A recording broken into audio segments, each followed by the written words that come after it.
وذكر فإن الذكرى تنفع المؤمنين.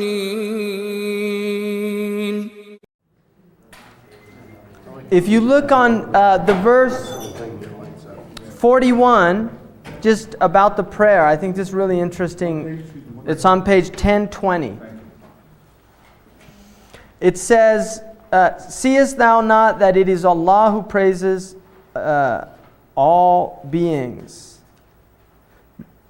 whose praises all beings in the heavens. I have a problem with these kind of translations. I'm just going to do my own here. Haven't you seen that it is Allah that all beings are praising, from the birds in the heavens and the earth, وَطَيْرُ صَافَّاتٍ, and even the birds in flying, and everything knows its prayer. قَدْ عَلِمَ صَلَاتَهُ كُلٌّ قَدْ عَلِمَ صَلَاتَهُ وَتَسْبِيحَهُ. Every creature knows his prayer and his praise. So this is really interesting in the idea that every creature is in an act of worship, and it knows how to do that. The bird knows how it's supposed to praise, right? And so for the Muslims, when they look at creatures, they really see that these creatures are all glorifying God and have a prayer that they're doing. So, the praying mantis has its prayer. The cat has its prayer. I mean, you can see the cat in a state of meditation, when it's there just purring away and doing. I mean, it goes into a really interesting state. And in fact, Zen Buddhists, traditionally talk about the cat and its meditative state. That you can learn Zen from a cat. If you want to learn how to do Zazen, you watch a cat. And then that the human being is somebody who does not by nature know his prayer, that the prayer is something that is taught. And this relates because the human being is a creature that has intellect, that has consciousness, that it is not inspired, or there's not an intuitive. Although many people will feel some type of desire to pray and will pray, and many people even outside of traditions in this culture at some time in their life will attempt to pray. For the Muslim point of view, there is a way of praying, and that way involves the body. And there is an importance of the idea of being in the body when one prays, because the Muslims have always really avoided a type of Cartesian dualism of mind-body. And we believe in the bodily resurrection. Although we do see that the soul is connected to the body, and the soul does disengage from the body. And in fact, the Muslims believe, according to the Qur'an, that the soul even disengages during sleep, that there is a disengagement that takes place. But there is an idea that the body is also part, that we should not deny our bodies. In fact, the body is part of our being and does represent a very important aspect of our nature. And so the prayer is a physical prayer as well as being a spiritual prayer, that the body itself is being used as an act of worship. And so there is a standing, and then there's a bowing, and then a return, and then a prostration. And each of the limbs is participating in that. In fact, the 7 limbs, Hakim talked about that, the 7 limbs. And then there's an idea of putting the forehead, right, and the nose onto the ground, literally onto the ground. And the act of this, there's a symbolic act which is elevating the heart over the intellect. That there is an idea that in the act of worship, that we are submitting the intellect and we are elevating the heart, because the heart, according to the Muslims, is the organ of cognition, and what it was created to do was to come to know God. It was to come to know God. So this is something some of the scholars have mentioned. It's not really, it's just a symbolic type of. And then the prayer that I didn't mention here was the afternoon prayer. At the point that the sun reaches a point where the shadow will cast the like of a thing plus whatever the shadow at the meridian point was. So most people, if you measure your height to your feet, the vast majority of people, what they call the 2 standard deviations, right? 95% of people are going to come between 6.5 to 7 feet of their height if you have normal foot size to your height. So if you literally lie down and put a quarter at the tip of your head and something at your feet, and then you see and measure it, and you go 1, 2, 3, you'll find that your height will generally be about 7 feet. And so for the traditional Muslims measured the sun with their body, which is again using the body as an act of worship, because measuring the sun's shadow is considered an act of worship. It's part of remembrance of God. And so you would go out, if you knew, for instance, like right now, for me, the meridian, the Dhuhr prayer, is my shadow is about 2 feet. So I would add to that 7. So when my shadow reaches 9 feet, Asr time has come in, this prayer. So I go out at about 5 o'clock and I measure it, and I'll find it's 9 feet. That means I can pray Asr. All right, so that is the afternoon prayer. So those are the 5 prayers. The sunset, the evening prayer, which is called Isha. The dawn prayer, which is called Fajr, which literally means dawn. And then the post-meridian prayer, which is called Dhuhr.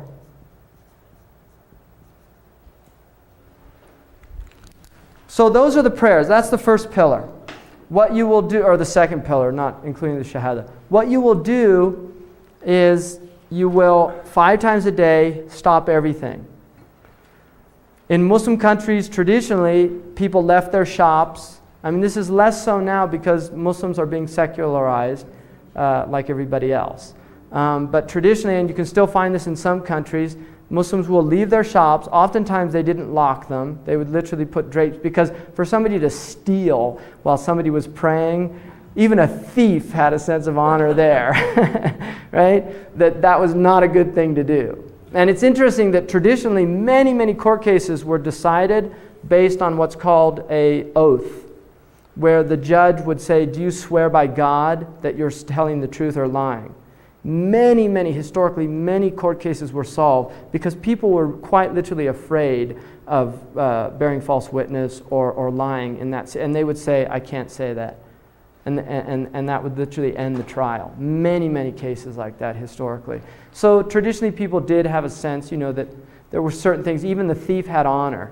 There's a famous story of Imam al-Ghazali, great theologian and scholar, who studied he's from Tus in Persia, and he'd studied in one of the great Persian cities, and he had spent 2 years transcribing all these books by hand, because this people, there weren't printing presses, you wanted books, you had to write them out. He went to the library, spent 2 years doing that, and on the way back, their caravan was attacked by brigands, and they were taking his books, and al-Ghazali begged this chief of the thieves, you can't take all my knowledge. And the thief laughed, and he said, what kind of knowledge do you have when somebody like me can steal it?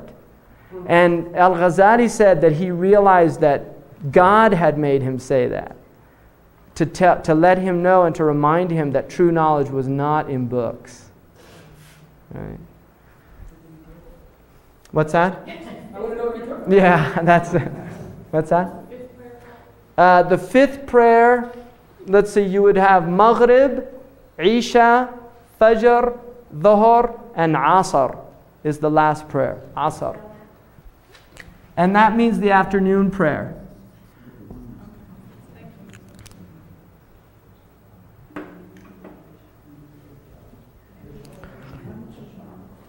Now, just to let you know what the Muslims are encouraged to congregate for the prayer, but they don't have to. It's very highly encouraged to congregate. Women can go to the mosque and congregate if they like or if they don't. It's not encouraged for them. The house is actually where the women generally pray in most Muslim cultures. And I will just make mention of certain phenomena that you relate. Traditionally, there was no barrier between the men and the women praying. That is a later innovation. It was not the tradition of the Prophet. The Prophet did not have a barrier between the men and the women.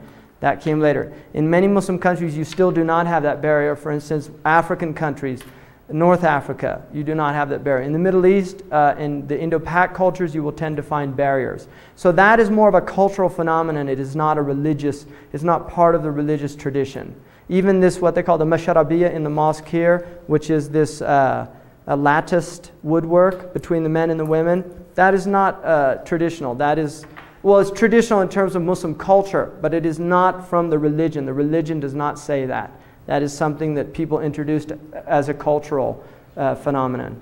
So, and that's important to remember. And there are some countries that, you know, I think a few where there's an extreme patriarchy there, and, you know, women, it's really hard for them to pray in the mosque. And that, again, is a cultural phenomenon because the Prophet prohibited that. He said, do not prohibit women from going to the mosques. And it's a sound hadith. Where? Which country? I think probably on the Arabian Peninsula, you will find in some of the mosques in the villages. In Mecca and Medina, definitely not. There are women praying there. Mecca, you'll look here, the black are generally the women. In the pictures, if you see of Mecca, the Kaaba, when you see big black groupings, those are generally the women, and the white are the men, right? Because in that country, they tend to wear black and white. The men wear white, the women wear black. In Algeria, the women wear white. So that, again, is a cultural thing of color. In West Africa, where Dr. Nyang is from, women they're like cockatoos, you know, they're very, very colorful. Lot of color in their hijab. And Morocco, it's pretty much almost like a basic kind of unisex type. They wear a jalaba, and the differences would be in the colors, but the actual jalaba is very similar. The women wear the same dress as the men do, except the colors distinguish. So, The communities that do this gender separation, do they think of it and explain it as being Islam? I think mostly they do. I think most of them do. You know, and you get, you know, I mean, patriarchy is a phenomenon worldwide, and we are as susceptible to it as any other culture. I think there's been a lot of artificial mechanisms at trying to break it down, but nonetheless, you know, there's still a lot of remnants. I'll give you some examples. In Muslim law, and Ruqayya is going to talk about this, but in Muslim law, a woman does not have to serve her husband in her house, and she cannot be forced to. If she refuses to cook, the man has to provide somebody who will cook, or he has to cook himself. She is highly encouraged to do that, but it is literally within the Islamic law that she has a right to say, I don't want to cook. Right? It's based on the hadith and based on the scholars' interpretation. But this is literally 1,400 years ago when these judgments were being pronounced. You know, that women, the money is theirs. If a woman earns money, she can actually go to a qadi. If the husband takes the money from her, she has a right to go to a qadi, and because it's a crime. It's not his money. Any money that comes into hers is hers, whereas the money that the man earns, a portion of it has to go to the woman by law. So it's very interesting. You know, I think that you know, the phenomenon of the abuse of certain characteristics that the man, certainly physical, which is changing in this country, but generally in most societies, men tend to be physically stronger and have been able to coerce women physically to do things. And there's a very interesting verse in the Qur'an, which is about Asya, the wife of Pharaoh, when she says, "Oh God, save me from my husband, the tyrant." And I just find that's really fascinating that's a dua. You know, it's a prayer in the Qur'an from a woman about her husband who's a tyrant, being asked to be saved from him. And I just wonder historically, you know, how many women that has been a type of, you know, sustenance for that type, you know, in this culture as well. I mean, we still have very serious problems with domestic violence, and we tend to really look at the public space and not so much, we forget about the private space, about a lot of mental cruelty, it's all still going on. But there's a type of openness that has emerged in the culture where these things, people can talk about them. Mauritania, where Sheikh Abdullah's from, we were talking about this, about domestic violence and things like that. And it's interesting that in Mauritania, it's impossible for a man to hit a woman. It's literally impossible. One, because of tribe.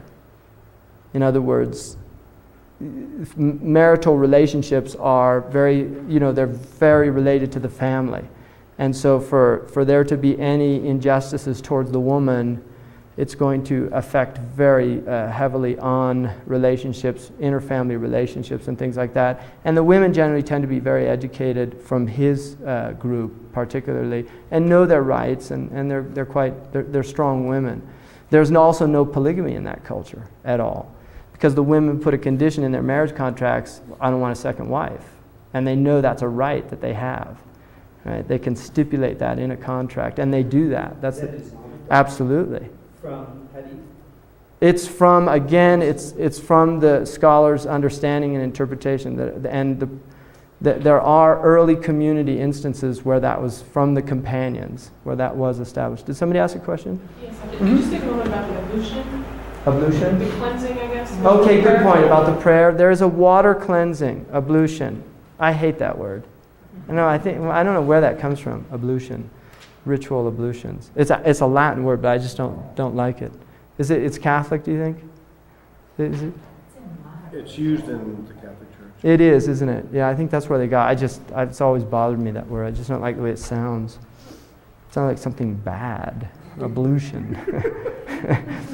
Brother, do your ablutions, right? There is a water purification, a ritual purification with water before you pray. You should use a small amount of water. It's not meant to waste water. It's actually encouraged to use a small amount.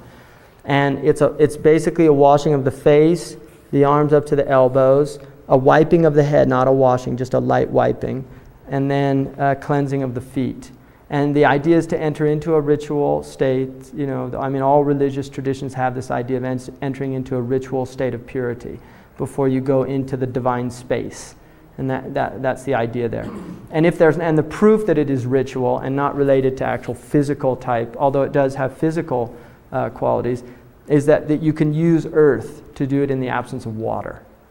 So you use the earth. The Prophet Muhammad said that the earth was given to my community as a place of worship, the entire earth, that we can worship anywhere on the earth, and as a purification, that the earth is seen as a source of purification.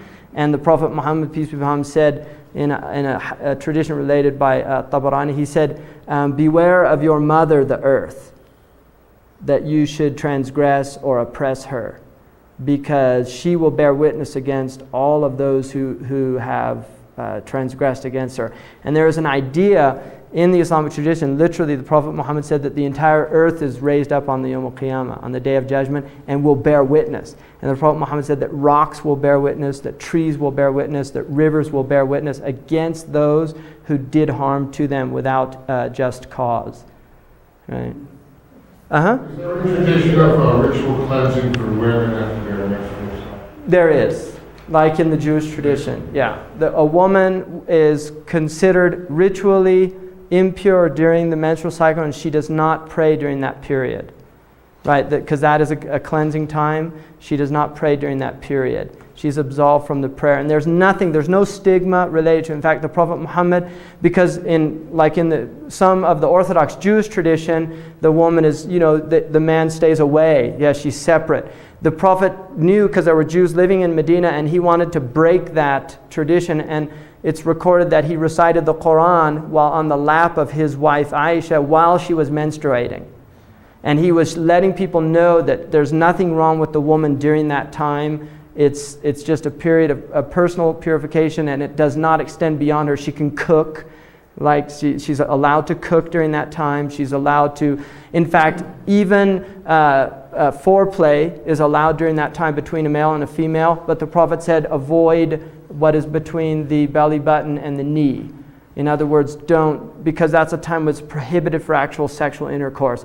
But the Prophet said that is a time when male and female could have like foreplay, sexual foreplay, with the exclusion of intercourse only.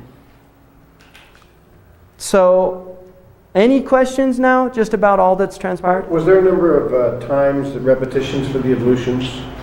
Good, yeah. 3 is encouraged. 1 is what's obligatory, and 3 is encouraged. No more than 3. It would be discouraged after. Is there anything to the notion that certain sects wash their hands from the hands to the elbow and others from the elbow? No. One way. There's one way to do it, which is down like that. I mean, pretty much all the schools are the same on the wudu and the prayer. The prayer, there's some difference, like Maliki school prays with the hands at the side, and also the Shia pray with their hands at the side. The other schools pray with the hands here or here, some up here. So you're going to get slight variations, but the basic movements are the same. And some will move their finger to concentrate in the last part of the prayer, and some won't. Do they do the left hand first and then the right hand? Right hand, always right to left. In the Muslim tradition, left, it's cosmological. Left, I mean, in Latin, sinistra is left, right? There's always this idea that left is kind of sinister. It's the bad side. In the Muslim tradition, it's not like that. There's not a stigma like that about left hand. Like in Europe, there was a stigma related to being left-handed. And people, I mean, my mother she went to Catholic schools. She was left-handed. She got the ruler until she learned to write with her right hand, which now we know is actually damages. That's one of the things that some people think are result in learning disabilities and things like that, because there's a confusion that takes place in the body as a result of that. But in the Muslim tradition, there's no stigmatism related. Like, I'm left-handed. Omar ibn al-Khattab he wrote with his left hand. There's no stigmatism attached to that. But people are supposed to eat with their right hand.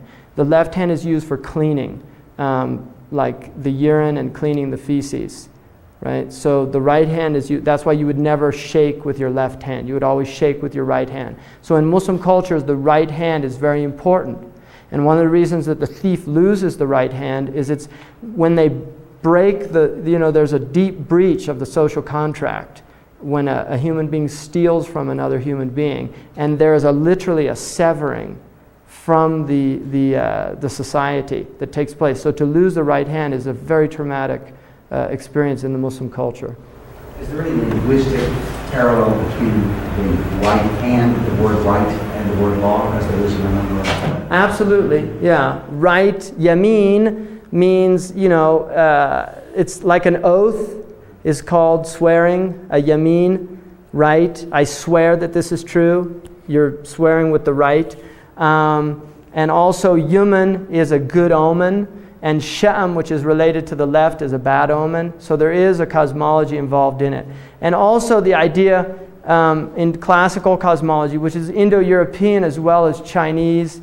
In the Chinese cosmology, the south is yang, which is over, and the north is yin, which is under. The same in the Indic, the Dravidian culture and the Indic cultures, that the word for south is in Sanskrit relates to over or above, and the word for north is under. And classically, maps were generally put the south on the top. And you will notice out there that Al-Idrisi's map puts Africa on the top and Europe on the bottom. There was a switch with the European cartographers when they kind of realized that there's some philosophical implications here, being under or inferior as opposed to being over and superior, and they literally switched the maps around.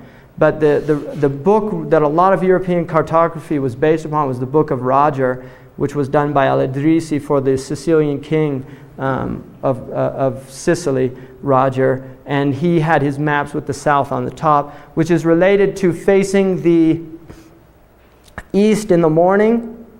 So the back is called Gharb, or the unknown, which is west. The east is called the Mashriq, or facing the radiance of the sun. The south is called the right, like Yemen means the right. It's also the southernmost place in the Arabian Peninsula. And Shamal is from north, which is from Shimal, which means left. So north is considered left to the human body in terms of this is cosmological, in terms of cosmology. So the north would be under the south. And the Muslims traditionally did their astrolabes with the south as the projection was from the south, looking up to the sky. Any other questions? You said earlier that in some countries or cultures it's difficult for the Muslims to be reflective about their religion. And I was wondering if you could enumerate some of the reasons why it's difficult to do. Well, because I think people in the Muslim culture, it's just a given that you're right. You know, like it used to be that way in this culture.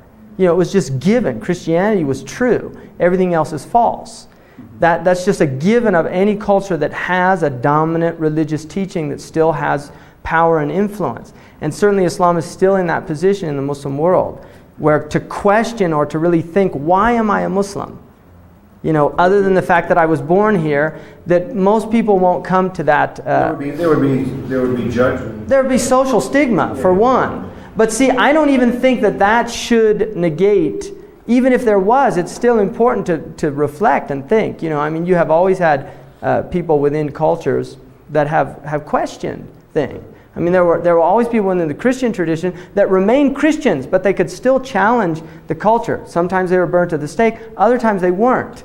But the point is that there were people that would say, you know, is this right? Or is what we're doing right? I mean, that's an important human question. And this is just a lot of non-reflective people. And then I think there's a lot of encouragement for the absence of reflection for social political reasons.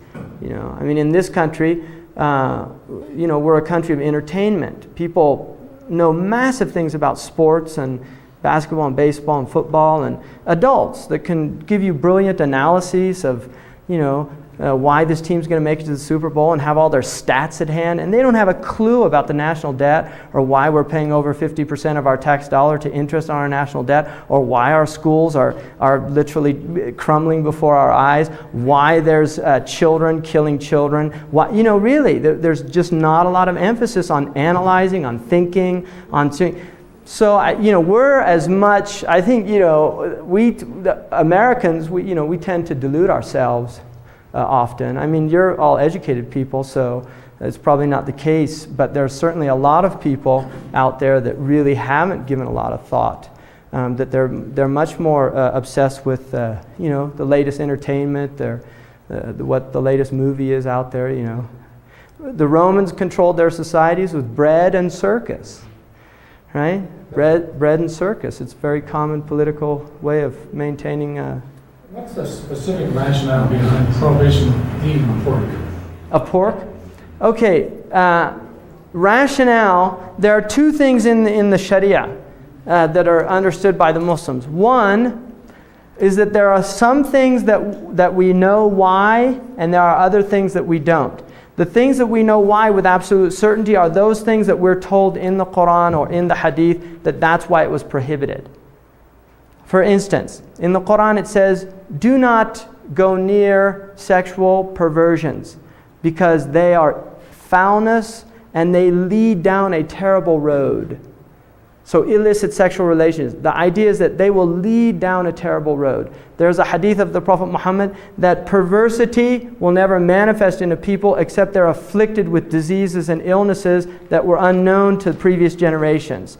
So the Muslims would see that, you know, that breaching sexual laws that are given by God from the Muslim perspective there are consequences. In other words, that the moral realm has laws that impact us at the biological, at the psychosocial level, just as there are physical laws of cause and effect and things like that. Right? So Muslims see that morality is not this arbitrary thing, that there is a reason, right? And this is the way the Muslims view it. And I think a lot of Christians have that feeling too.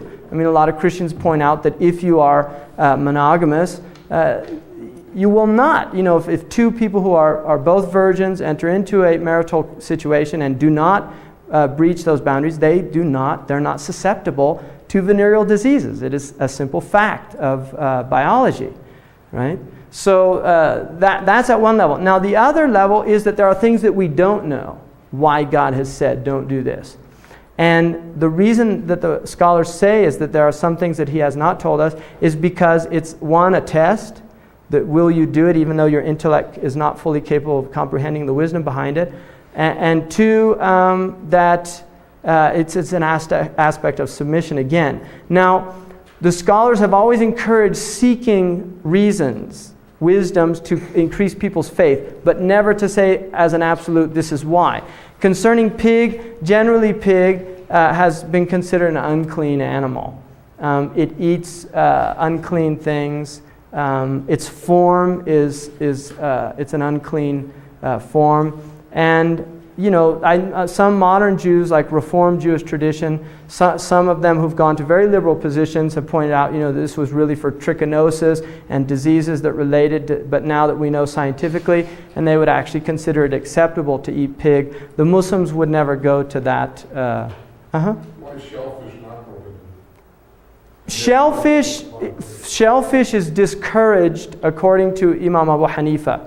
But the reason that it is not prohibited is because there is a hadith of the Prophet Muhammad that what comes out of the sea is pure and halal for you. And that's where it comes from. But Abu Hanifa did consider it makruh to eat shellfish, because it ate unclean things. And that was the reason that he gave. So that is a position, but it's not a dominant position.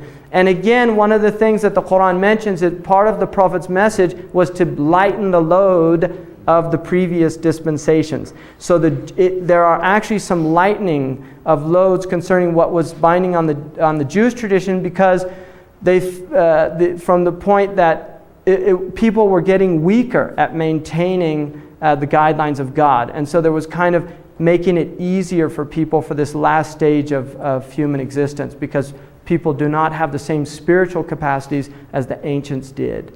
So there's that idea as well. Any other questions about this? So we'll go on to the next pillar, which is zakat. The word zakat means, it comes from a root word which means to purify. And the idea is that it is a purification of your wealth. Everybody in accruing wealth will have some either clearly doubtful or even really doubtful aspects to the accruement of wealth. So the idea is that zakat is a way of purifying your wealth.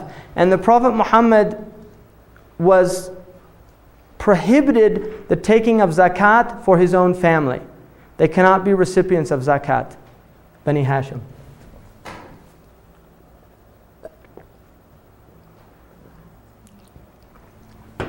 The reason is that he said that zakat is like the feces of wealth. In other words, the body needs to let go of its impurities in order to maintain its purity. And zakat is seen as a letting go of one's wealth in order to purify and make the wealth that it has grow, literally.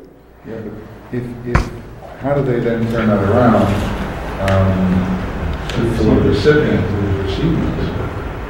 The recipient who receives the wealth, for the person it is a purification. Yes. For the one receiving the wealth, it is a right. It's seen as a right. And so it changes perspective. There's a shift in perspective. In other words, the one receiving it is not receiving anything filthy. Right? It's a right. And it's encouraged when you give zakat to somebody to not tell them it's zakat, so that they don't feel, to give it as a gift, so that they don't feel, because some people have a pride, they don't want to feel like they're like a welfare type state that I need, that it's encouraged. You don't have to tell them it's zakat.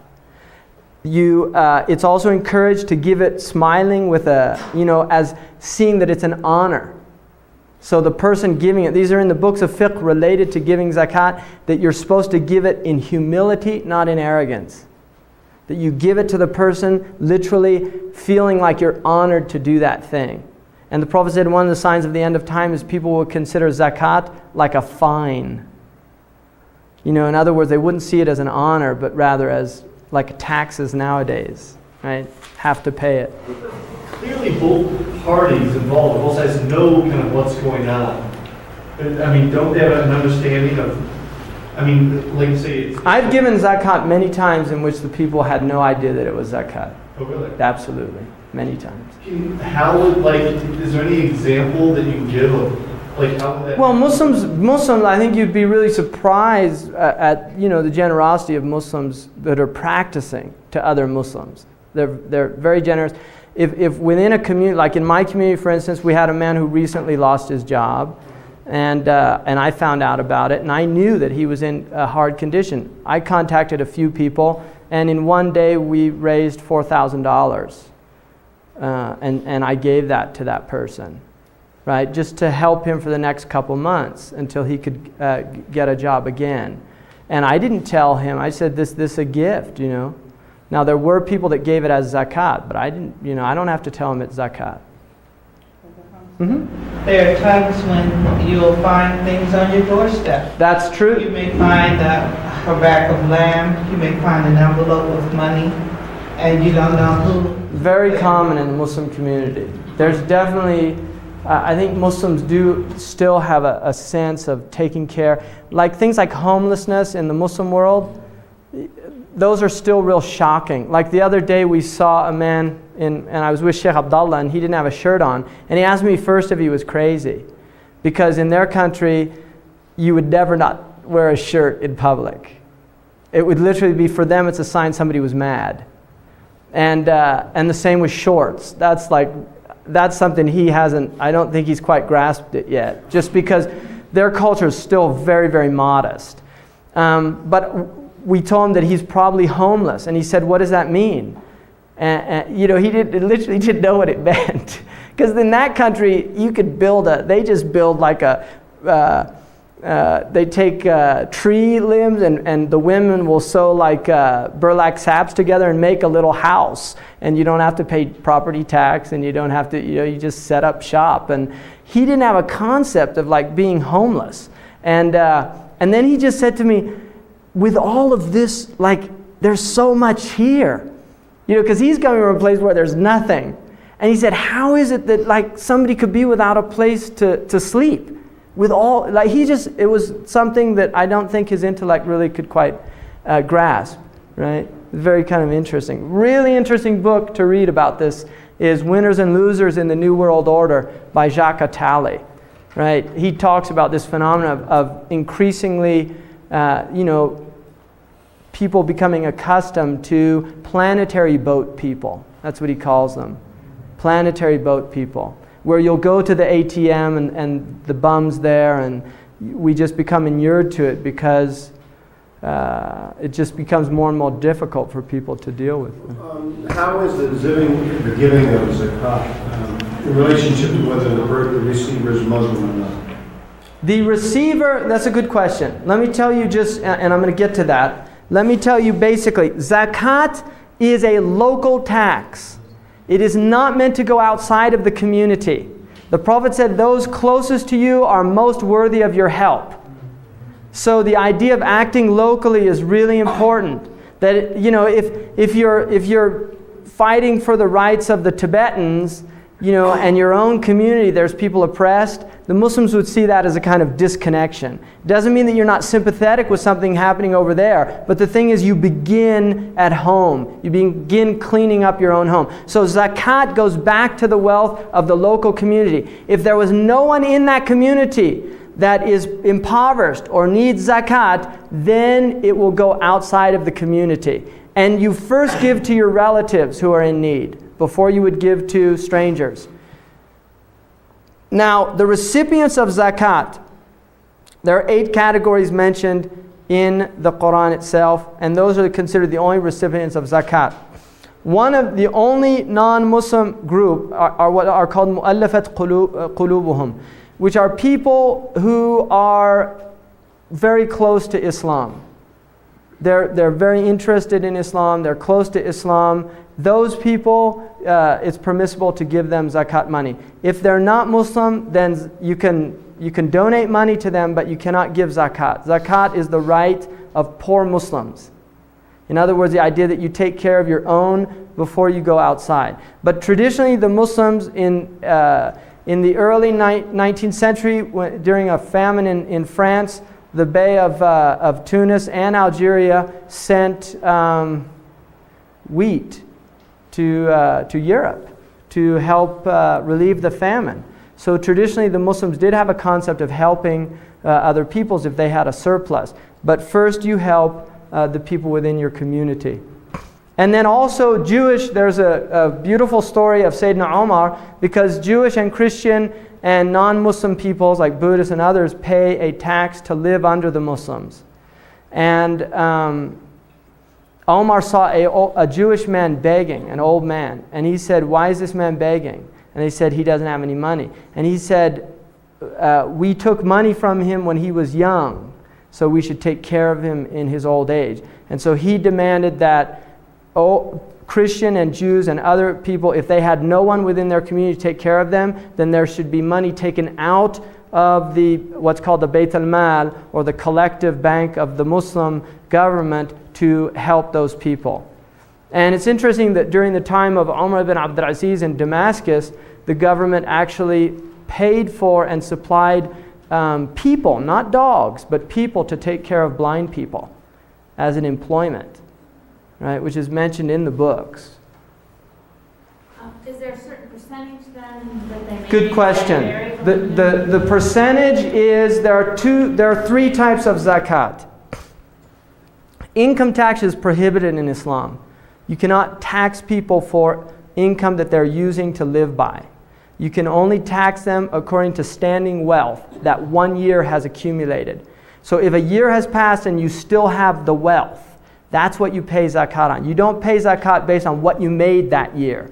So if I made $50,000, but at the end of the year I have zero, which is the case of a lot of people in this country, right? And they actually have to borrow to pay the IRS, that you do not pay any zakat. You pay zakat at the end of a lunar year. You pay zakat on what you have that a year has transpired with. And you pay 1/40th. 2.5%. No, of the entire thing. So if I had $40, I would pay $1. Yeah, so you pay 1/40 of what remains After the whole year, yes. Yeah, it's not a big amount. But if, go ahead. You may only need, let's say, a $6,000 car to get around, wants and needs. Right. I mean, you may only need, let's say, a $6,000 car to get around, but you buy a $100,000 one. Exactly. Okay. Herb asked, I think, a good question. Where does want and need come into this? In other words, if I'm a wealthy person and I buy a car for $100,000, and I'm a poor person, I buy one for $500. Can I just spend my money on that? Yes. Wealthy people, their money is discretionary. It is highly discouraged to waste, and it is actually prohibited to be grossly extravagant. But the Prophet Muhammad said, Allah loves to see the traces of His blessings on His creatures. And so it's encouraged for a wealthy person to dress, not extravagantly. He should wear things in order to show the blessing on him. And there's a beautiful book called Envy Towards a Social Theory. Fascinating book about the disruptive aspects of envy in a culture. And one of the worst things in Islam is envy. It's literally considered one of the worst things. It's one of the 7 deadly sins in the Christian Catholic tradition. My father was Catholic, and he said that he's unfortunately familiar with about 4 of them. And his friend told him, one's enough to kill you. But envy is one of the 7 deadly sins, right? In our Western tradition. In the Islamic tradition, it's also one of the real bad things. And so the idea is that poor people should not envy rich people. It's really considered a bad thing to envy rich people. Poor people should thank God. In fact, the Prophet Muhammad said, in terms of your worldly condition, always look to people below you. And in terms of your otherworldly condition, always look at people better than you. So in terms of righteousness, piety, look at people that are superior to you, that you might never become deluded about yourself and you always want to improve. But in terms of the material world, look at people worse off than you so that you feel grateful for what you have. Just briefly, what was the book that you said was, you mentioned the influence, the effect of envy? Yeah, it's called Envy Towards a Social Theory, and it's a German author, and I can't remember his name right now. I actually just got the book a couple months ago, and so I don't have the author's name. If there's no income tax and zakat is determined on somebody's net, It's like a capital gains tax more. It's like capital at the end of the year. Okay, does the zakat satisfy and fulfill the needs of the poor? Is it their poor due? There is a scholar in Qatar who has proven that if zakat was paid in the Muslim world, there would be a gross surplus of wealth today. It's very interesting because there's also zakat of agriculture and livestock. So agriculture has 1/5. Now the World Bank estimated that if 2% of the world's agricultural crops were taxed, 2%, that there would be no hunger anywhere. Now Islam says 5% for irrigation that you did yourself, 10% for agriculture based on natural irrigation like rain and things like that. So if you didn't work, you pay more. If you did irrigation, you pay less. So 10% of wheat, corn, barley, all of these grains is taxed, and it's supposed to be given and then distributed to the poor. Also livestock. So for every 5 camels, 1 sheep is given, like that, right? 30 cows, a calf, 40. Question, you were talking about the livestock, and I was just thinking about Saudi Arabia, when all the pilgrimage, when all these people come and they wish to make sacrifices. Right. How do they deal with it? They can them and they send them around to poor people around the world. That's what they do now.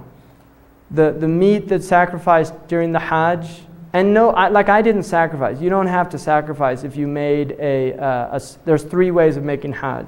And I made it the way that the Prophet ﷺ made it, where it's not obligatory to sacrifice. You can if you want to. I did not sacrifice.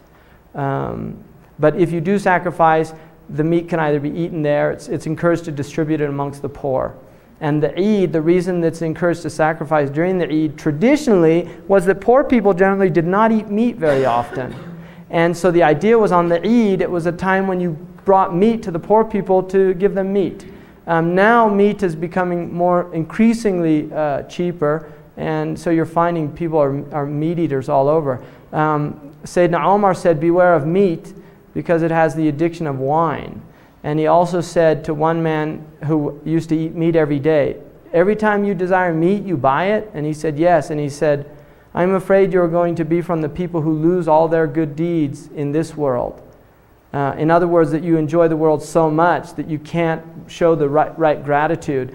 So it was not encouraged to eat meat all the time. And now Muslims have become heavy meat eaters, but traditionally most Muslim cultures were really more semi-vegetarian cultures. It's kind of more of a recent phenomenon, the heavy meat.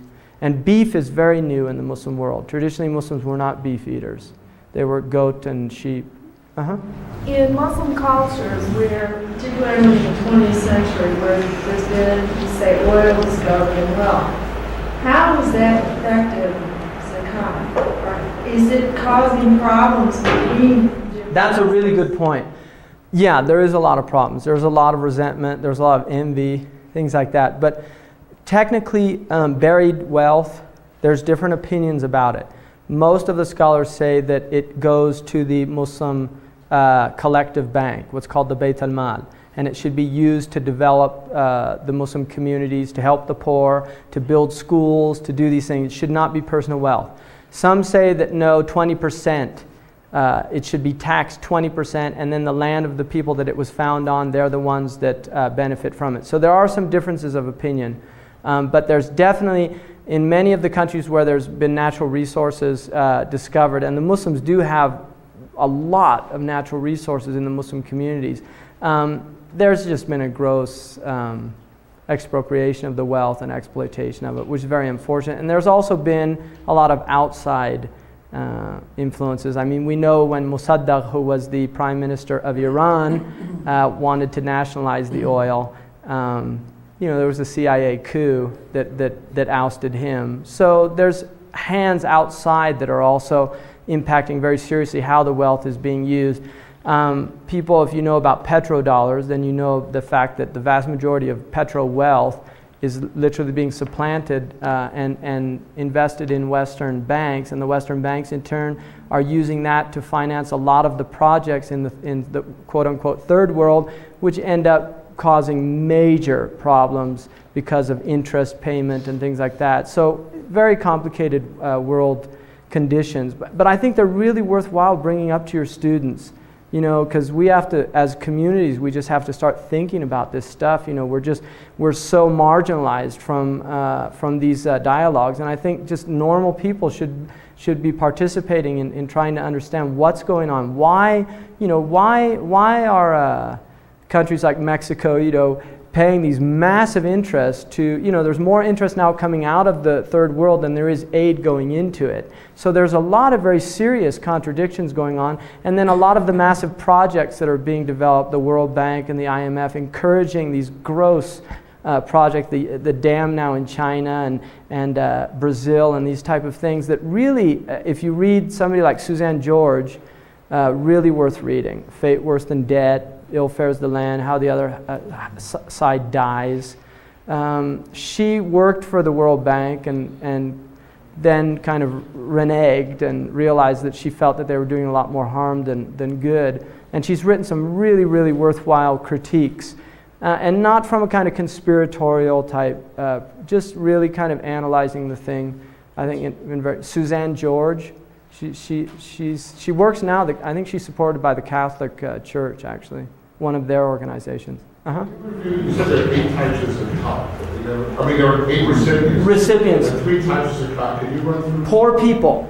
By definition, there are 2 types of poor people. One is called miskeen, and the other is called faqir in the Qur'an.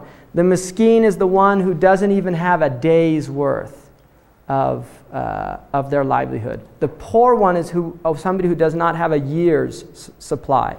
They do not have enough money to get through a year, and they are accepted as a recipient for. Deserving poor and undeserving, where the Christian charities see it. Yeah, that's a good point. If the person is known to use things, like if they're alcoholic or known to do things, then yeah, you should not support people that you know the money is going to go, and there are more worthy people for it. That is encouraged to look for the more worthy people. And then you have the people who collect it. So there is a portion of it taken out to employ the zakat collectors. And then you have indebted people who are in debt. And that is a type of debt as long as it was not accrued through wrong actions like gambling. And it is a debt in which they're in serious trouble. The debt has reached a level where socially they're really being jeopardized. And then you have and also indentured servants, people who bonds people. Because in Islam, traditionally, although this doesn't exist anymore in the Muslim world, traditionally there were people who were bondspeople that were under the yoke of somebody. And those people in Sharia, if they desire to be freed from that yoke, then they have a right to zakat to pay off whatever their worth is, right? And so that's a group. And then also so that's 5. And then you have and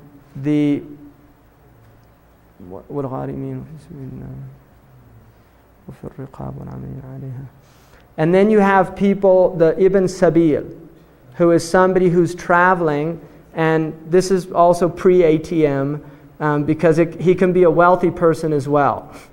So it's somebody who's traveling and they were robbed, and they're far away from their home and they don't have access. And it still happens because ATM isn't, right? 80% of the world still doesn't have telephones, by the way, right? So Here we forget about that, right? But it's for somebody who was traveling and they lost their wealth. Those people are asked, they're permitted to get to receive the zakat. And then for people who are called mu'allafat qulubuhum, which are either near Islam or they have just come into Islam, and you can give them zakat as a way of binding their hearts to the community. And then the last group is fi sabilillah, which are people who are defending the homelands. So anybody who is defending, like jihad, like the Bosnians, when they were fighting, many people sent their zakat to Bosnia or Afghanistan, for instance, right? And there are many people, I think, that support the Palestinians, viewing that as a valid, struggle, things like that. So that's basically those are the recipients, according to the Qur'an. I would think that the answer to this would be no, but if you're an American Muslim and you're paying 35% income tax, you also pay 2.5% wealth tax? Absolutely. In fact, more so. Some of the scholars have said if you're giving 35% to the American government, which is using a lot of it for things that you should probably give another 35% just to counterbalance, and then pay zakat on top of that.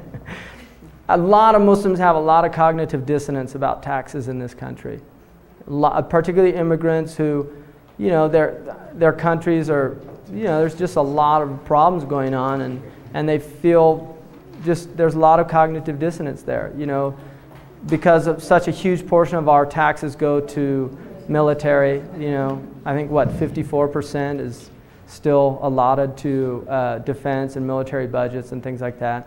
I mean, what's education? 17%? Is it even? No, I think it's what? 17%? It's about 17%, right? So, but again, if you're in a country, you have to follow the laws of the land. So it's actually prohibited if you come into a country by Sharia, even though the laws are against Islam, you either have to make hijrah or you have to follow those laws. It is prohibited, like it would be prohibited for a Muslim to cheat on the income tax, given that is a law in this country. They would either have to leave or they would have to pay it, because the conditions of coming into the country, one of the conditions is that you'll obey the laws of the land. And the Prophet said, the Qur'an says that fulfill the trust that you have given to its people. So when a person comes into this country with a visa or a green card, and it says you're expected to obey the laws of the land, then you are expected to. So it's actually a breach of Islam not to. And that is something, unfortunately, some Muslims aren't aware of. I just want to clarify one point. I heard two different things. One, that it cannot be for your own family, and the other, that it's first to be for your own family. No, it can't be for your own family if it's like a trick. In other words, I give my wife my zakat, she gives me her zakat. No, it's to your family if they're poor and worthy. Then they should be the first recipients. Now the government does have the right, if there was a valid Islamic government, they do have the right to collect zakat. That is a right of the government, and the government would distribute it. In the absence of government gathering of zakat, then it is an individual responsibility on the Muslims. How do you determine what is a valid government? Well, any government that has that has the authority is considered valid. If there's it's prohibited to go out against the government. Like revolution is actually prohibited in Islam, in the Sunni tradition, not in the Shia tradition. They do have a difference. I mean, that is an important distinction. The Sunni tradition believes that they have a right to fight and oppose an unjust government, whereas the Sunni tradition says that the people should be patient and ask God to change the conditions and rectify themselves, but they should not actually physically bear arms, because that would lead to a greater tribulation than the actual injustice, which is bloodshed amongst people. So in the Sunni tradition, it's actually like what's happening in Algeria, for instance. That's prohibited by Islamic law to do that. And that is the classical Islamic view. And the group that goes out are called Khawarij, which are the seceders. And you can find them historically. There's always been groups that have said that. But the traditional Sunni position is that you cannot go against the ruler.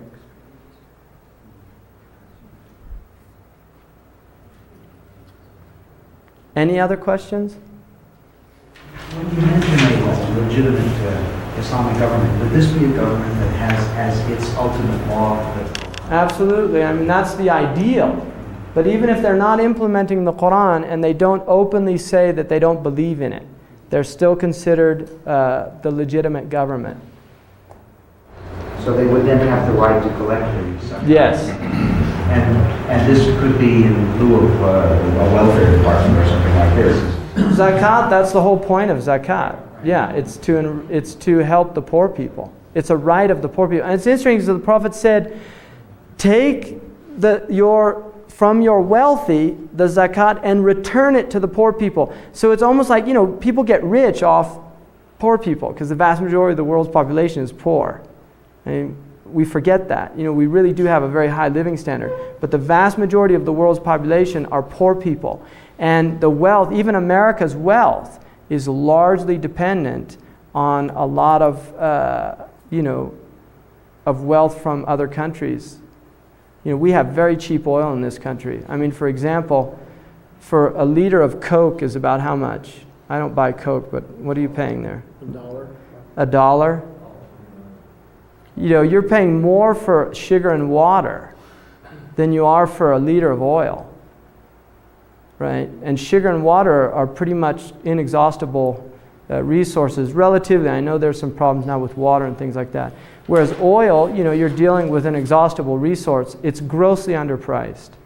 Oil is grossly underpriced. I mean, we're paying $1.40 for a gallon of gas. It'll take you 30 miles, 40 miles, and you pay, relatively the same amount for a bottle of sugar water that's going to rot your teeth and give you diabetes, So it's really interesting that oil is so cheap. And oil should probably be around,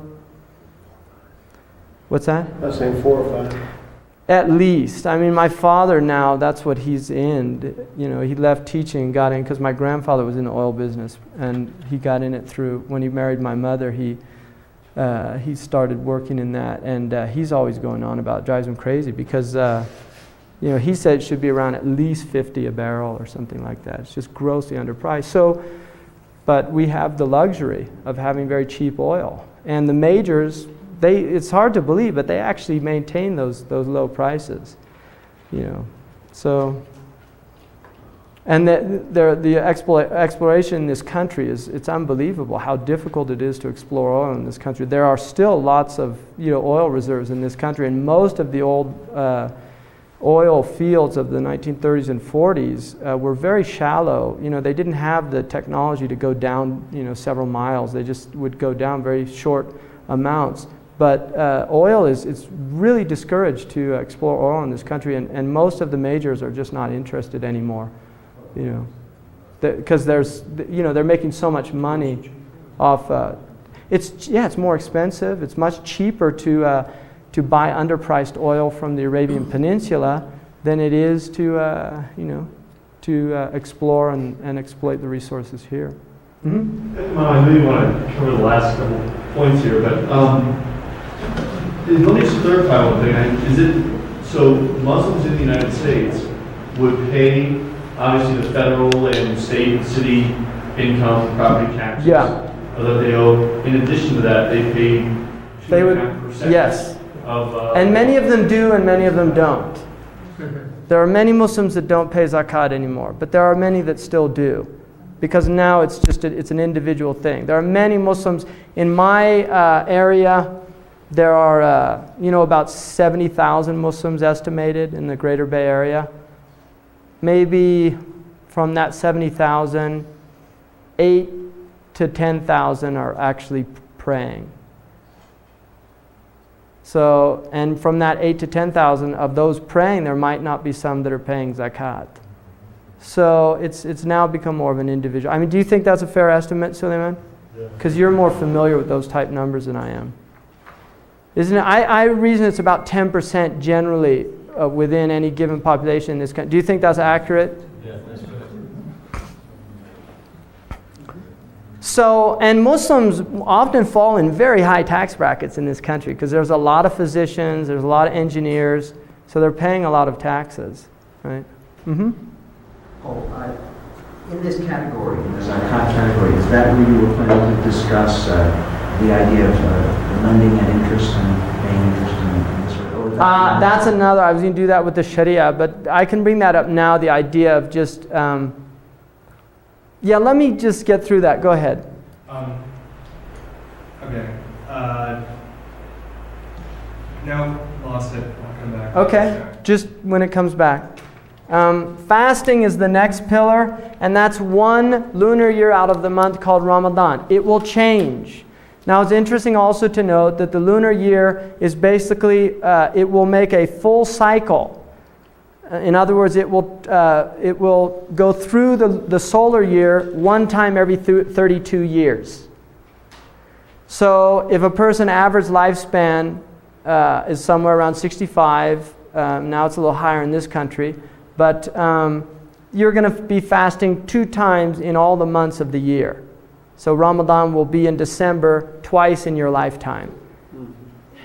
Now it's very interesting because that's related to a kind of justice as well. Because of the different places on the earth, you will find that Ramadan, for some people it's very long at a given part of the year, and then other people's it's incredibly short. So in England, there are periods where it will be very long, and then there are periods where it'll only be like 7 hours, very short fast. And then in the middle part of the world, it's actually quite reasonable. It's usually around 12 hours if you're near the equator. So in the winter, they're very short days. In the summer, they're long days. Fasting is basically abstaining during the lunar month of Ramadan from food, from drink, including cigarettes, from taking anything past the throat. You can rinse your mouth and things, but anything past the throat breaks the fast. And from sexual, both foreplay and actual full intercourse.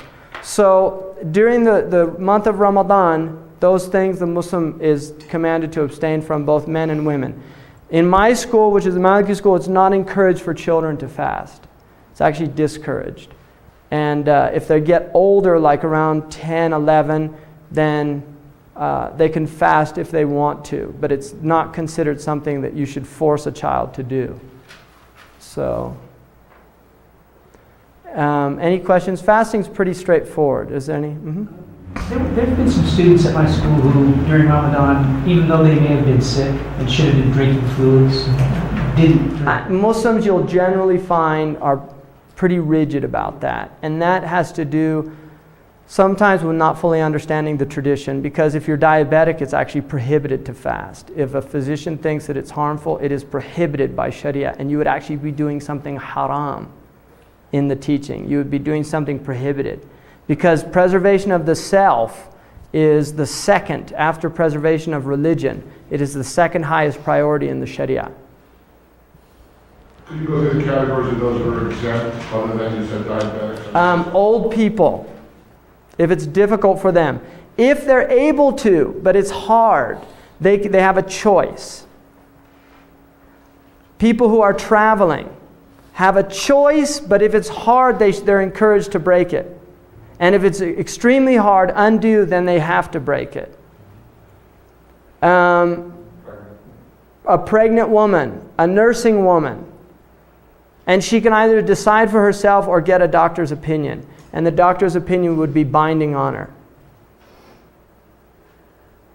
Anyone who has a physical illness, like diabetes, or they have to take medicines regularly throughout the day.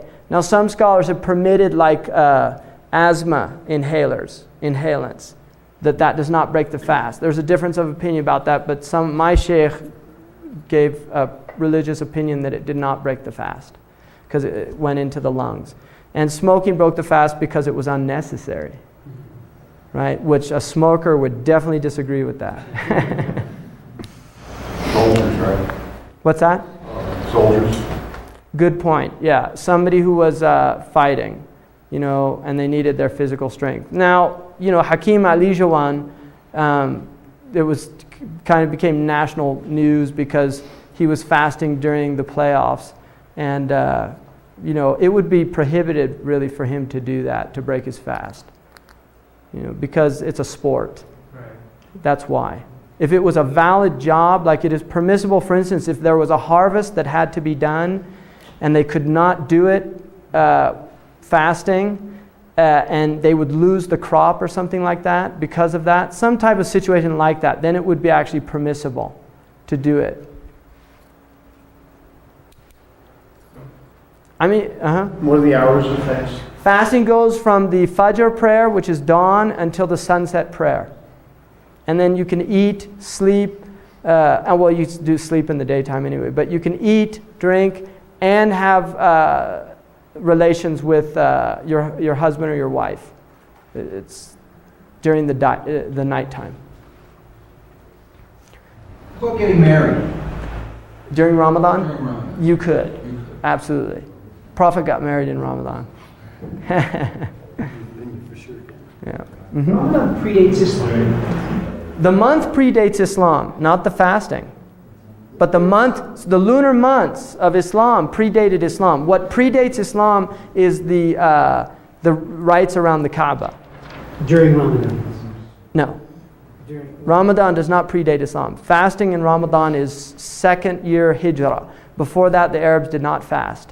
And the Qur'an says, fasting has been prescribed upon you just as it was prescribed upon the people before you, in order that you might learn discipline. So it's actually considered a spiritual practice to discipline yourself. Now, if you think about it, people who abstain from for a whole month of not eating during the daylight hours, it gives the body, there is a very strong discipline that goes with that. It's prohibited to backbite at any time. Whether it's a Muslim or a non-Muslim, you are not supposed to talk bad about people. It is prohibited to lie. It's disencouraged to talk a lot, empty talk in Islam. It's just not something encouraged. There's a tradition, the Prophet said, كَرِهَ اللَّهُ لَكُمْ الْقِيلَ وَالْقَالَ. Allah dislikes empty gossip. Thoreau said that gossip was good in homeopathic doses. To head back to a question I'd forgotten earlier, you said if there were a legitimate Muslim government, then zakat could be applied. And I know that a lot of Muslims think there is not, but there are governments that claim they are, right. Correct?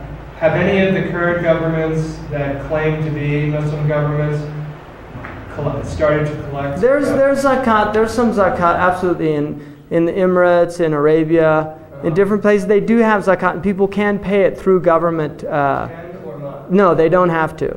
Okay. Yeah. But with a legitimate Islamic government, it would be allowed for that government to do it. Require, Yes. Yeah. To require. Mm-hmm. Okay. But nowhere requires it currently. No. Okay. Could you explain why Ramadan? Is it when the angel Gabriel? Okay, good point. Thank you. Yeah. Revealed? It's Ramadan. The reason Ramadan is the month of fasting is generally it says that this Qur'an was revealed in a blessed time. شهر رمضان الذي أنزل فيه القرآن. The month of Ramadan is the month in which the Qur'an was revealed. Now, the Muslim belief is that the Qur'an came to the first heaven, which is called Sama'ud Dunya, to a place called Baytul Izzah, the abode of dignity or exaltation.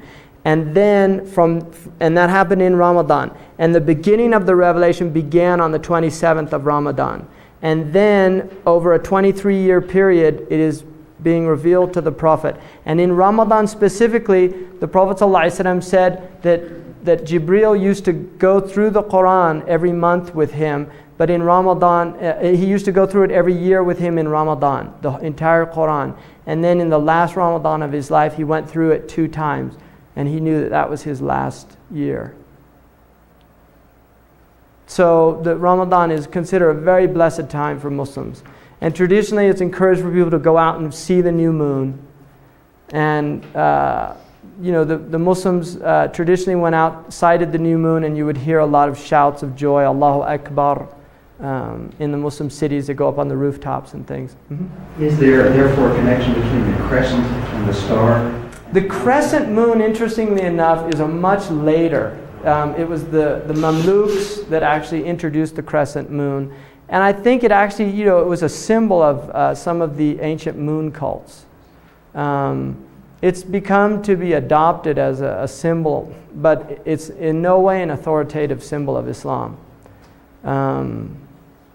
Muslims, it's like an urf, what they call a custom. And the Prophet said whatever the Muslims see as good is good with Allah. So there's an idea that the crescent moon has kind of been accepted by the Muslims but it's not from the Prophet Muhammad. It's an interesting thing about Islam is the absence of symbols, like icons and things. There really is. You go into a mosque and calligraphy is pretty much, and then you have a lot of geometric, which is later. But there's just an absence of a type of iconography or something like that. Mm-hmm. I've heard it said that the Shahada is a symbol for Islam, written. Somebody said that. It's traditionally the Prophet did put it on his flag, and so it traditionally has been like. But again, when I mean symbol, I mean more like an abstract, not so much language. Language is symbols, obviously, but I mean like a cross or the Star of David or the Om Simbu statues. In traditions you have a lot of symbols. Like Hindu tradition has many, many symbols. The Christians have the Stations of the Cross. In a lot of Catholic churches, you'll see those type things. So finally, Hajj. Now, just about the fasting, I would say that traditionally the Muslims viewed fasting as a time of discipline. You should control your talk, your speech, not talk a lot. Learn to control the sexual appetite. Learn to control the tongue. It was very important. The Prophet said in a tradition, whoever guarantees for me what's between his two jaws and his two thighs, I guarantee him paradise. In other words, if you could break those two desires and really discipline yourself in those two things, then, And it's interesting, the symbolic relationship between the mouth and the genitals. It's fascinating. There's been a lot of traditions that have examined that. The idea of the createdness, that the mouth is like a womb and the tongue is like, a male organ. That there's a type of, that language is a type of created, it's an aspect of creativity. There's an impregnation that takes place from the mind of thought that emerges in the child of speech and things like that. So there's some fascinating relationships there. Let's see. Hajj. Hajj, the pillar of Hajj is the fifth pillar, and I think it's really wonderful to me that of all the pillars of Islam, even though all of these pillars are based on ability, zakat, if you're not able to pay it, you don't pay it. Fasting, if you're not able to fast, you don't fast. Even the prayer, if you're not able to pray standing, you pray reclining. If you're not able to pray reclining, you pray just with your eyes. If you're not able to do that, you pray in your consciousness. If you're not able to do that, you don't have to pray. But yet, the Hajj is the only one in the Qur'an where it says, لِلَّهِ عَلَى النَّاسِ حَجُّ الْبَيْتِ لِمَنْ اسْتَطَاعَ إِلَيْهِ سَبِيلًا.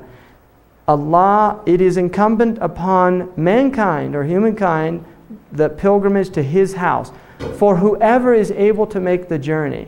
Even though all the other ones it's the same stipulation, but in that one, the stipulation is mentioned. And I think part of that is because the vast majority of Muslims will never be able to make the Hajj. And so it's kind of like just the fact that it was mentioned in there, that there's kind of an ease with that. And this is why the example that you made about people fasting, even though they don't have to, they'll still do it. Really. Whereas the Hajj, there is definitely a limitation there related to wealth, physical capacity, borders, even now. For some people they can't, like for a long time the Russian Muslims could not make pilgrimage. The communist government would not let them make pilgrimage. So there's limitations, and yet right there in the Qur'an it says, for whoever's able to do it. The vast majority of Muslims will never do that. If you look, there's about 1 billion estimated Muslims. Every year, the maximum I could imagine pilgrimage being is maybe 4 million people. Right now, it reaches about 3 million. And you are packed. You're like this, doing some of the rites. There's so many people. And it's very interesting. I've made pilgrimage 3 times, and I've made Umrah several times. But the actual pilgrimage, first thing, it's related to the ritual of Abraham. The Muslims believe that Abraham took his son Ishmael to the valley of Becca or Mecca. It's also called Becca in the Quran, Mecca and Becca. And he was commanded to leave his maidservant Hajar and Ishmael in that place. It's a barren place. And then he left them. There's what the tradition says is that Hajar, who was she was an African woman, who was the mother of Ishmael, that she went into a state of anxiety about the place because there was no water, nothing. And she began to run between these 2 hills, Safa and Marwa. And she did that 7 times, worrying about her baby. And on the 7th time, the well of Zamzam emerged. And there's a well there that still to this day feeds the pilgrims of Mecca. And she drank from the well, and then some people there who were passing through helped them, and they become established. And Abraham comes back when Ishmael is becoming a man and builds with him the house in Mecca. This is what the tradition says. Builds with him the Kaaba. Now some say that the Kaaba was first built by Adam, alayhi salam. And some say that Adam and Hawa met on the plain of Arafah, which is, the word Arafah means to recognize. And it's where they recognize each other after the garden on the earth. Allah Ta'ala alam. Allah knows best about those things. But the basic idea is that the Kaaba was the first house established for the worship of one God only. And Ibrahim built the house, and it's a cube, very simple structure. Nothing there. And then the rites that are related to it is you enter into a ritual state which is called ihram. For a woman, it's taking a bath and dressing in her normal dress. Women tend to wear white on the Hajj. They don't have to, but they tend to, just as a tradition. The man enters into what's called ihram, which is 2 pieces of cloth, a loin cloth, and then a cloth over him. It can have no stitching. It's woven, but it cannot have stitching by hand. Because you're supposed to completely, it's like, it represents complete impoverishment before God. And everybody has to be the same. And so it's encouraged that everybody looks the same. The rich man, the poor man, the free man, the bondsman, everybody, the king, the pauper, everybody becomes the same. And that's the idea, that humanity before God is equal. There's absolutely no differences. And so even in clothes, a rich man, you cannot wear rings. You cannot wear any display of worldly wealth. So somebody who normally wears jewelry, they have to take it all off. So you wouldn't know, you see a person, you don't know if they're rich, they're poor, you don't have a clue. They just look the same as you do. And so the idea is literally that humanity completely strips themselves of any of their social accruement, social status. And they go there before God equal. And the first ritual is you enter into the place of Mecca, and you go to the house, and you do a circumambulation 7 times. You go around the house 7 times, which according to the tradition is what Ibrahim did, and then the Prophet ﷺ purified and renewed it again. So after going around the house, you will kiss the black stone. The black stone is a stone that's been identified as a meteorite, but traditionally it was believed that it came from heaven, and originally it was white and became black from the wrong actions of people that touched it. And you go and you kiss the stone, and the Prophet said the stone is it's like the right hand of God on the earth. In other words, it's symbolic, like you go and kiss the hand of the king or the Pope. For the Catholics, they would kiss the ring. that there you go and you kiss the stone as a symbol of being invited to the house of the king. And you kiss the stone, and then you pray 2 rakats or 2 prostrations at the place of Ibrahim. It's called Maqamu Ibrahim, where Abraham built the house. And there is an actual place, a maqam, and there are 2 footprints in there that are traditionally considered to be the footprints of Abraham. And then at that point you go, you drink from the well of Zamzam, and you make prayer. It's a good place to make prayer. And then you go to Safa and Marwa, and you go between them 7 times. And there's a period where you actually do a quick run. It's not a sprint, but like a jog, which symbolizes Hajr's running through that area. And then after the 7th time you've completed that, you go to Mina. And Mina is a place where you prepare for Arafat. So you clean yourself again, and then the next morning you set out for Arafat. You will spend the day at Arafat. It's a plain that is considered to be a preparation for the Day of Judgment. You're literally preparing for the day when all of humanity is before God. In a nonlinear sense, no front, back, right? It's not anthropomorphic, but is before God and goes naked, stripped of all of their worldly distinctions, and you ask for forgiveness. And so the prayer of Arafat is to ask forgiveness of God, to come. It's very powerful because you are literally seeing humanity there. I mean, I've been to the Vatican at times when there's a lot of people. I haven't been to any of these Hindu gatherings, but I've never seen anything like it in the sense that literally there are Chinese people, there are Indonesians, there are Malay people, there are African people, there are black Africans, there are white Africans, there are Turkic people, there are European people, now there are American people, there are Mongolians, there are Chinese from different places in China, there are Cambodians, there are Thai people, Vietnamese people, Filipino people. People literally coming. It says in the Qur'an they will come from every deep crevice. They will come from every valley, and they will come to this place, and they're all there. You just see the whole thing. You see sick people, you see healthy people, you see people crawling, you see people being carried. Some people literally carry other people on their backs. You see people carrying their parents.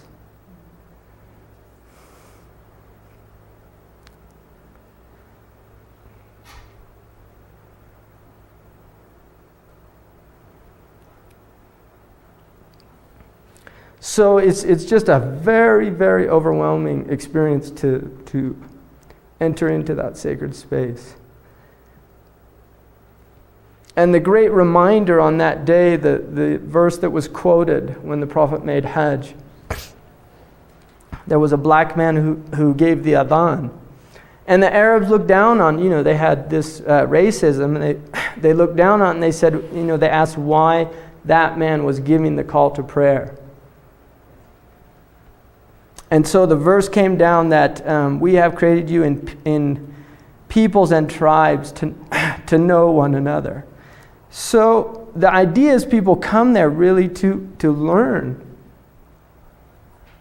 It's a little difficult. I'm kind of getting back into that space, so just excuse me for a second.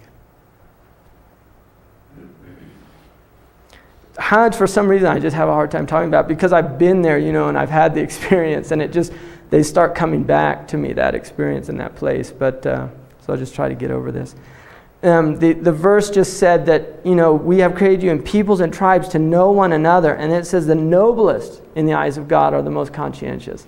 In other words, the one thing that the Prophet said on the Hajj pilgrimage was there is no preference over a white man or a black man or a black man over a white man.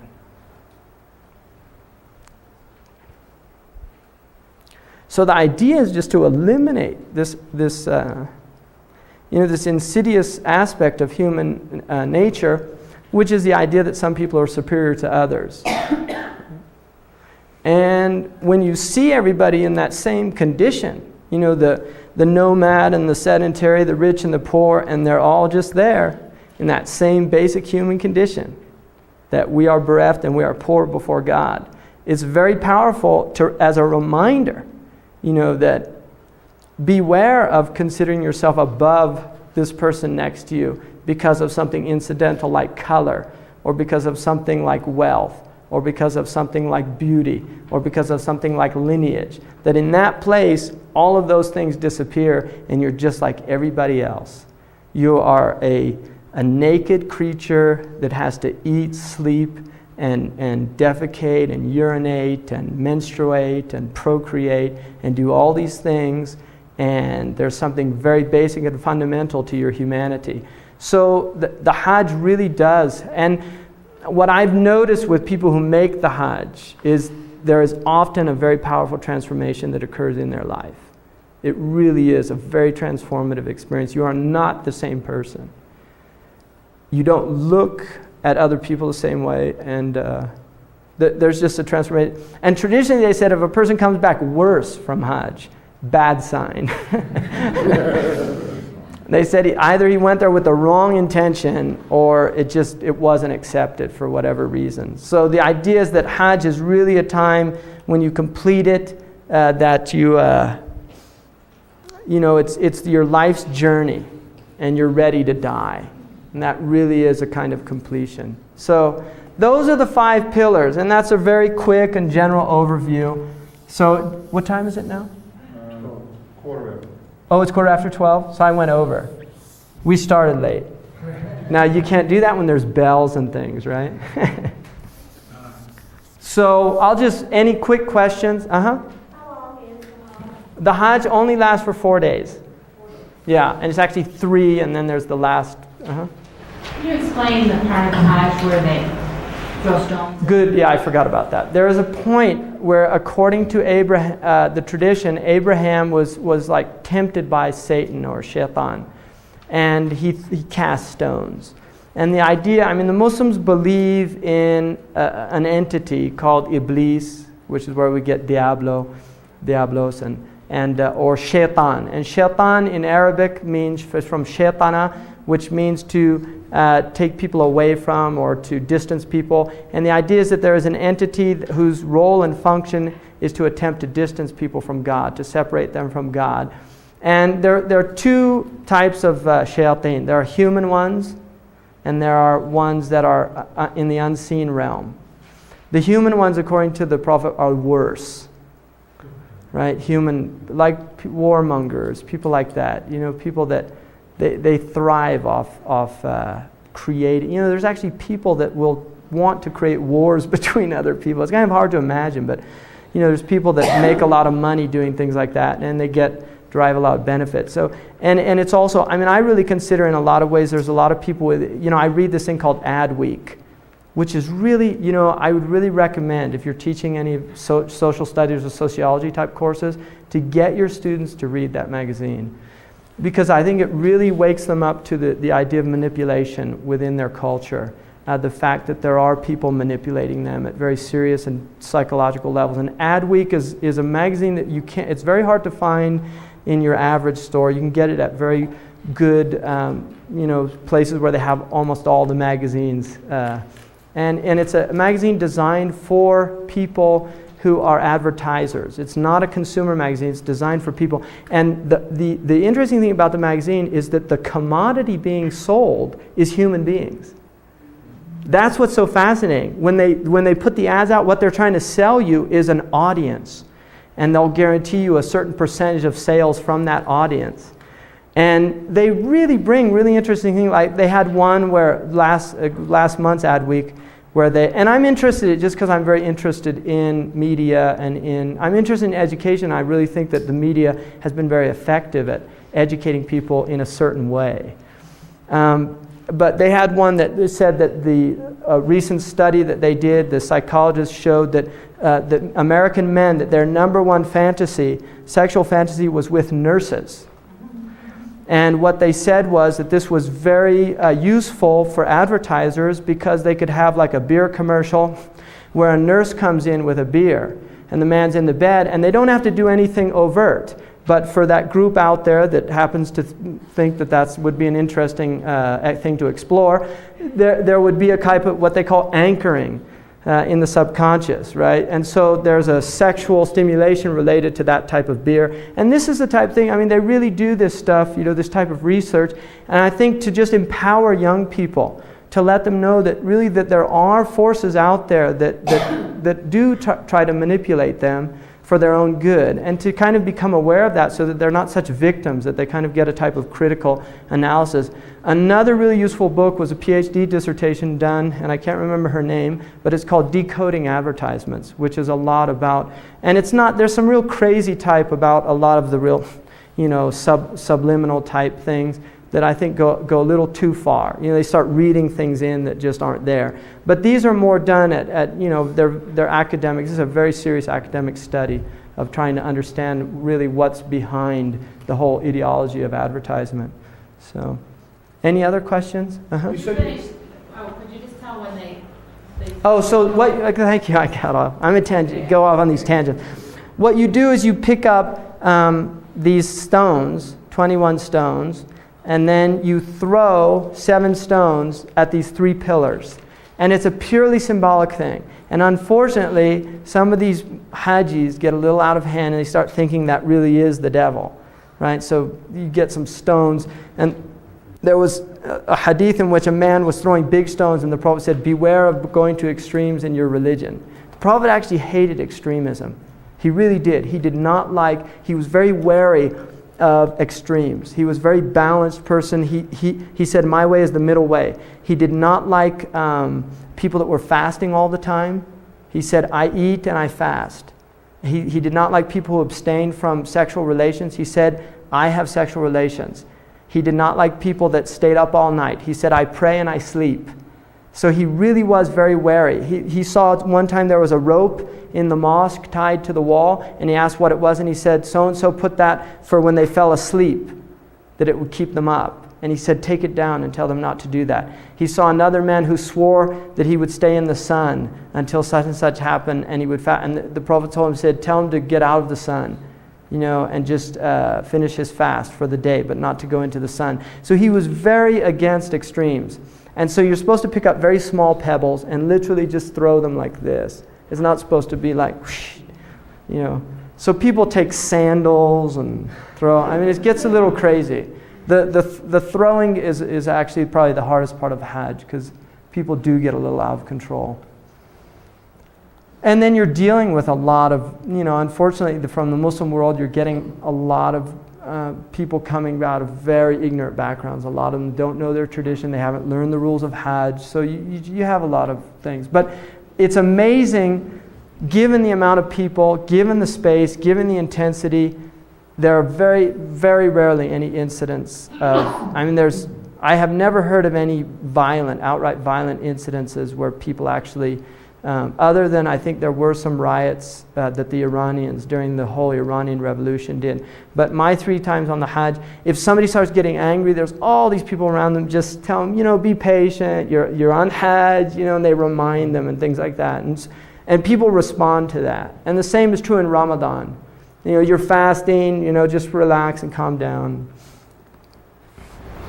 Can you explain that feast at the end? It symbolizes that Abraham, alayhi salam, that when he was told to kill his son, what the Jewish tradition calls the Akedah tradition, that it was replaced with a ram. And there's a difference of opinion in the Muslim tradition whether it was Isaac or Ishmael. I think most Muslims now believe that it was Ishmael, but early on the Prophet never said which child it was, and it's not really considered important it's not essential to the story. The importance is the act of submission. And what you do is you celebrate by sacrificing a ram preferably, or some other animal, and then distribute that meat to poor people and things like that. Mm-hmm. And other Muslims take part in that around the world. Even though the Hajis are doing it, other Muslims, like in Santa Clara, people will go out and they will sacrifice on that day. Many people, and it's encouraged to do that. Any other? So I think that ends the session on Islam, and I hope that was beneficial, and thanks for your attention.